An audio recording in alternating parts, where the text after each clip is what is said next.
Hello കൂട്ടുകാരെ, ഞാനിന്ന് മീൻകറിയാണ് വെക്കുന്നത്. അയലക്കറി അതെങ്ങനെയാണ് വെക്കുന്നതെന്ന് നിങ്ങൾക്ക് ഞാൻ കാണിച്ചു തരാം. അതിൻ്റെ ഇൻഗ്രീഡിയൻസ് നമുക്ക് കാണാം. മീൻ വേണം, കൊത്തി അരിഞ്ഞ സവാള, കറിവേപ്പില, ഇഞ്ചി വെളുത്തുള്ളി ചതച്ചത്, തക്കാളി പേസ്റ്റ്. ഇത് പൊടികളാണ്. പൊടികൾ മല്ലിപ്പൊടി, മുളക് പൊടി, മഞ്ഞൾപ്പൊടി, കടുക്, ഉലുവ, എണ്ണ, നമ്മുടെ കുടംപുളി വെള്ളത്തിലിട്ടത്. അടപ്പ് കത്തിച്ചു, മൺചട്ടി വെച്ചു, മൺചട്ടി ചൂടായി. ഇനി എണ്ണ ഒഴിച്ചു. മൺചട്ടി നല്ല ചൂടായിട്ടുണ്ട്, എണ്ണയും നല്ലതായിട്ട് ചൂടായി വന്നിട്ടുണ്ട്. ഇതിലേക്ക് നമുക്ക് കടുക്, ഉലുവ അത് രണ്ടും ഇടാം.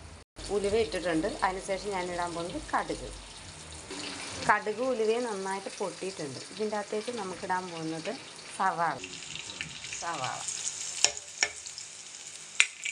ഇട്ടിട്ടുണ്ട്. ഇതൊന്ന് വയറ്റിലേക്ക് ജിഞ്ചർ ഗാർലിക് പേസ്റ്റും ഇട്ട് കൊടുക്കാം.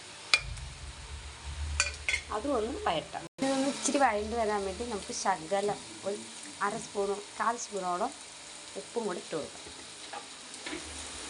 ബ്രൗൺ നിറമായിട്ട് വരുന്നുണ്ട്, കണ്ടോ. അപ്പോൾ ഇതിലേക്ക് നമുക്കിനി പൊടികളിടാം. നമുക്കിതിലേക്ക് നമ്മുടെ വെച്ചിരിക്കുന്ന എല്ലാ പൊടികളും ചേർക്കാം. മുളക് പൊടി, മഞ്ഞൾപ്പൊടി, മല്ലിപ്പൊടി നന്നായിട്ട് ഇളക്കി ഇങ്ങനെ ആക്കാം. ഇതിലേക്ക് നമുക്കിനി തക്കാളി പേസ്റ്റ് ഒഴിക്കാം. ഞാൻ തക്കാളി പേസ്റ്റ് ഇട്ടിട്ടുണ്ട്. ഇത് നന്നായിട്ടൊന്ന് മിക്സ് ചെയ്യാം.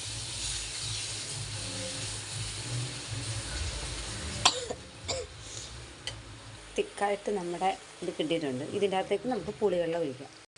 നമ്മൾ പുളിവെള്ളം ഒഴിച്ചിട്ടുണ്ട്. അതൊന്ന് മിക്സ് ചെയ്യാം.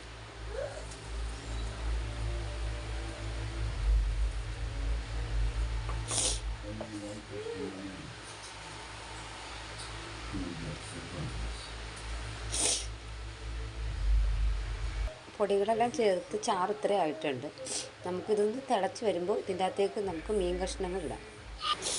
ഇതൊന്ന് ചൂടായി വന്നിട്ടുണ്ട്. ഇതിലേക്ക് നമുക്ക് മീൻ കഷ്ണങ്ങളും ഇട്ട് കറിവേപ്പില ഇട്ട് അടച്ചു വെക്കാം. നമുക്ക് ഓരോ മീൻ കഷ്ണങ്ങളായിട്ട് ഇതിലേക്ക് ഇടാം.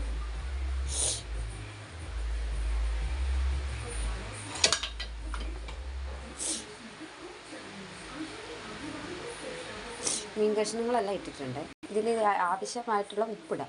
ആവശ്യത്തിനുള്ള ഉപ്പിട്ടതിന് ശേഷം നമുക്കിതൊന്ന് ഇളക്കേണ്ട ആവശ്യമില്ല, ഇനി കലക്കിയാൽ മതി. ഇനി ഇതിൻ്റെ അകത്തേക്ക് നമ്മൾ എടുത്ത് വെച്ചിരിക്കുന്ന കറിവേപ്പില നമ്മൾ ഊരാതെ തന്നെ ഇങ്ങനെ തന്നെ ഇടുക. എന്നിട്ട് ഇത് അടച്ചു വെച്ച് നന്നായിട്ട് വേവിക്കും. അടച്ചു വെച്ചിട്ടുണ്ട്. ഇനി ഇത് വേവണം. നമ്മുടെ മീൻകറി നോക്കാം.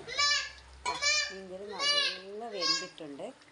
ഇതാണ് മീൻകറി. ഞാൻ അടപ്പ് ഓഫ് ചെയ്തിട്ടുണ്ട്. എങ്കിലും ചട്ടി ആയതുകൊണ്ട് അതിന് തിളച്ചുകൊണ്ടിരിക്കുകയാണ്. അപ്പോൾ ഇതാണ് മീൻകറി. നല്ല കുറുകിയ ചാറും മീൻ കഷ്ണമൊക്കെ നന്നായിട്ട് വെന്തിട്ടുണ്ട്. അപ്പോൾ എല്ലാവരും ഇതൊന്ന് ട്രൈ ചെയ്യും. എൻ്റെ ഈ റെസിപ്പി ഇഷ്ടപ്പെട്ട സീറ്റസ് ഫാമിലി 1 2 3 എൻ്റെ യൂട്യൂബ് ചാനൽ എല്ലാവരും സബ്സ്ക്രൈബ് ചെയ്യണം, ലൈക്ക് ചെയ്യണം, കമൻറ്റ് ചെയ്യണം. എല്ലാവരും ഈ റെസിപ്പി ഒന്ന് ട്രൈ ചെയ്ത് നോക്കുകയും വേണം. ഓക്കെ.